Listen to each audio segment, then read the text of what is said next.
تاوەکو ئێستا لە هەرێمی کوردستان تەنیا دوو حاڵەتی تای خوێنبەربوون تۆمار کراوە و وەزارەتی تەندروستیش بەوردی چاودێری نەخۆشیەکە دەکات.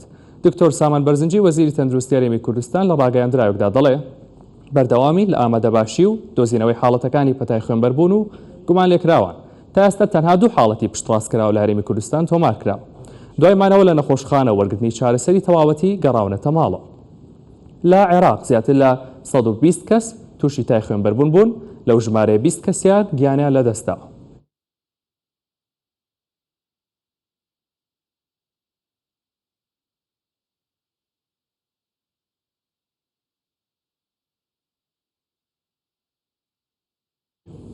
ئەمڕۆ یەکی شەشە ڕۆژی جیهانی منداڵانە. اینجا کۆمەڵێک بابەتی تەندروستی زۆر گرنگ هەیە کە بۆ مناڵان باس بکرێت. بۆ نمونە کەی بخەون، کەینان بخۆن، چی بخۆن، هاوینان چی بکەن، ساردەمەنیەکان بخۆن بەم هاوینیان نەیخۆن. بەڵام ئەمانە ئەمڕۆ من بۆتان باس ناکەم. میوانێکم هەیە کچێکی جوان ترێ دیلان لەگەڵ مایە ئەم جاوی پرسیارەکانمانەیەتەوە. ترێگیان بەخێر بێ. سپاسی. ترێ تۆ پۆلی چەند بووی؟ من پۆلی چوارم لە سابیسە خوێنم. زۆر باش. چەند ساڵی؟ 10 ساڵم. ئەم ساڵە بم بە 11. باش. تۆ بیستومە حەز دەکەی بی بە دکتۆر کە گەورە بووی، وایە؟ لە ئێستاشەوە خۆ فێریشتی تەندروستیەکەیت و پرسیار لە دکتۆرەکانی خزمەکانتانەکەی تا فێر بیوانیە؟ حەزەکەی بی بەچی کە گەورە بووی؟ حەزەکەم بم بە فارماسیست. فارماسیست یانی پزیشکی دەرمانساز، وانیە؟ بۆچی حەزت لێ بوو؟ حەزەکەم ببم بەوە لەبەرەوەی خۆشە یارمەتی خەڵک بیت و دەرمان بۆ خەڵک بنووسیت. کە خەڵک نەخۆشیێکی هەبوو تۆ یەکسەر بە دەرمانێک چاکی کەیتەوە بۆ لاو بڵێن ئەوە باشە. ترێ ئەمە بزانم مناڵ ئێستا وردەوەدا گەرمایەت هاوینیت حەزیان لە چنوورەیە، حەزیان لە مۆتەیە، ئەتوانن بیخۆن هەموو ڕۆژیان نە؟ ئەتوانن بیخۆن بەس بە کەمی لە هەفتەی 1-2 جارە. هەفتەی 1-2 جار. تۆ شەرەوە نەیخۆیوانیە؟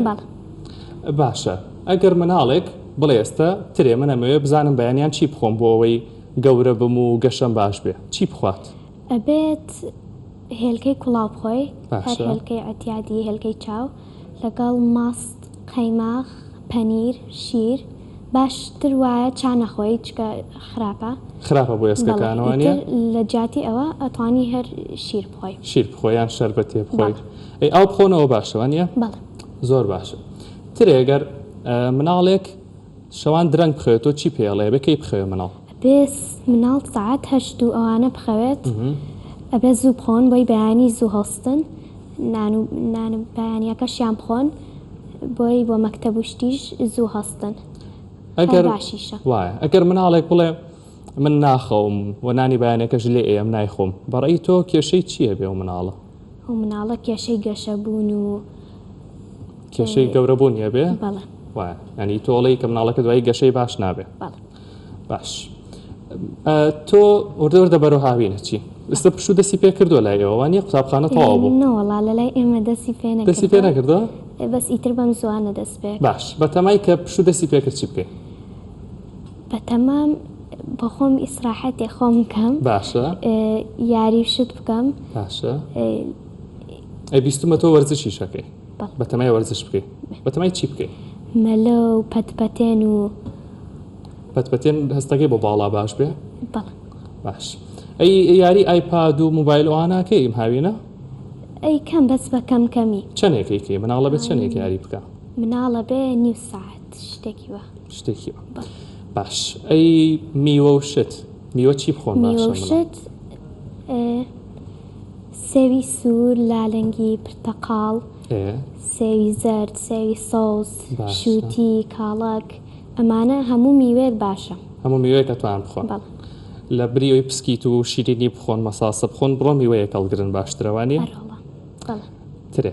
زۆر سپاس. تۆ ئیشەڵا 10 ساڵی تر چەند ساڵی ترە بی بە دکتۆر؟ ئێستا 10 ساڵی؟ ئیشەڵا لە 20 ساڵیا تۆ دیاری بۆ کە بی بە دکتۆریانە.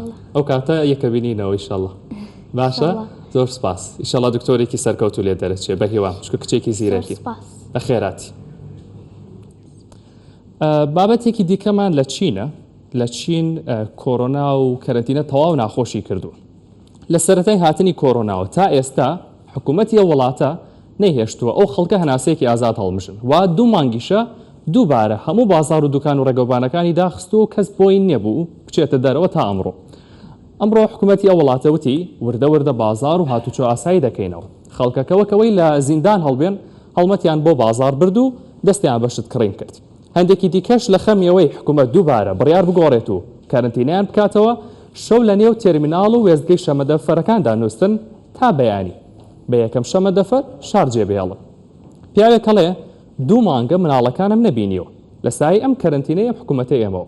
لە چین بازار و دوکانەکان تا دێت فرۆشیان خراپتر دەبێت و هاوڵاتیان و فرۆشیاران تەواو نیگەرانن لە ڕێکارە تەندروستیەکان.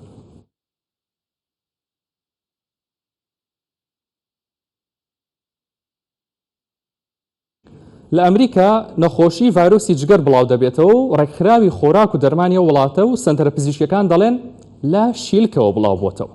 لایەنە پەیوەندیدارەکانی وڵاتە دەڵێن ئەو شیلکانی لە 5 مانگی 3 تا 25 مانگی 4 لە بازاردا فرۆشراون ڤایرۆساوی بوون.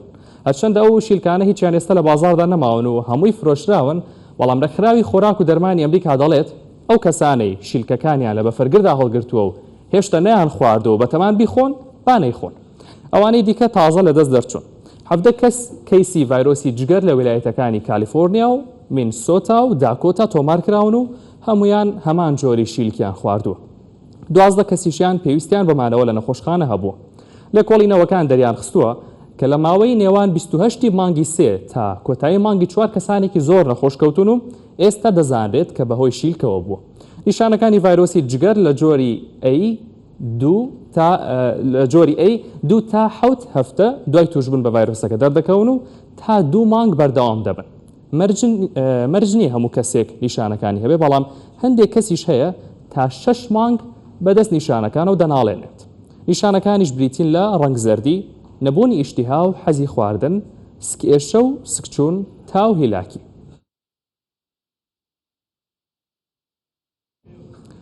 فەڕەنسا خاوەنی یەکێکە لە باشترین سیستەمە تەندروستیەکانی جیهان، بەڵام ئێستا بەشی فریاکەوتنی نەخۆشخانەکانی یان نەخۆشە ڕات و کەسی لێنیە چارەسەری بکات، یان بە ڕۆژ داوام هەیە و بە شەو کەسی لێنیە.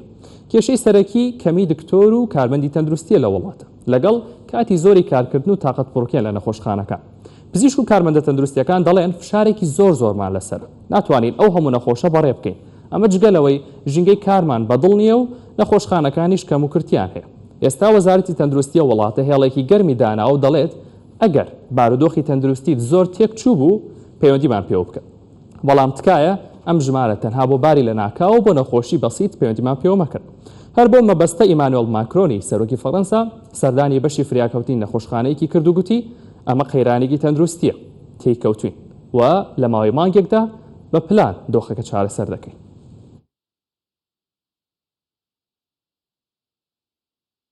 هەر کە یەکێک هەڵێت ماندوو شەکەتم و گیان مێشێت، خۆڕسکانە دەڵێن پێچێ کێشەی ڤیتامین دی هەبێ. بەڵام یەکێکی تر لەو ڤیتامینانەی کە گرنگن بۆ جەستەی مرۆڤ ڤیتامین B12 B12. ئەم ڤیتامینە جەستەی مرۆڤ خۆی ناتوانێت دروستی بکات و تەنها دەبێت لە ڕێگەی خواردنەوە وەری بگرێت. بە پێی توێژینەوە نوێیەکان کەمی ئەم ڤیتامینە کۆمەڵە کاریگەری وەک شەکەتی جەستە، تێکچوونی دۆخی دەرونی و هەرسکردن، بەرزبوونەوەی لێدانی دڵ و ئاستەنگی لە هەناسەدان دروست دەکات. ئەو خواردنانەی کە دەوڵەمەندن بە ڤیتامین B12 ماست، هێلکە، پەنیر و ماسی لەو ژۆرانن کە چەوریان هەبێت و گۆشتی سوور و چەندین خواردنی دیکە. دووگیانی لەگەڵەوەی ماوەیەکە بۆ دایک چێژی تایبەتی هەیە، بەڵام کێشە و گرفتیشی زۆر. لە دوایین لێکۆڵینەوەکاندا دەرکەوتووە کە توشبوون بە نەخۆشی شەکرە لەم چەند ساڵی دواییدا ڕوو لە زیادبوونە، بە تایبەت بە ئەو ژنانەی کە دووگیان دەبن. نەخۆشیەکە پێی دەوترێت شەکرەی دووگیانی کە تەنها لەو کاتانەدا دەبێت لە زۆربەی بارودۆخەکاندا داوای لە دایکبوونی منداڵەکە ئەم نەخۆشیە نامێنێت. لە کاریگەری لاوەکیەکانی توشبوون بەم نەخۆشیە زیادبوونی کێشی لەشی دایک وە کۆرپەلێ. لە هەندێک بارودۆخدا منداڵەکە بە نەبەکامی لە دایک دەبێت یاخود بە نەشتەرگەری. کاریگەری لاوەکی جێدەهێڵێ لەسەر دایک و منداڵ. لە کاتی دووگیانیدا پێویستە خواردنی تەندروست بخورێت و ژەمەکان ڕێک بخرێت تا بتوانرێت کۆنتڕۆلی ڕێژەی شەکر بکرێت لە خوێندا و پەنکریاس بەباشی کاری خۆی بکات.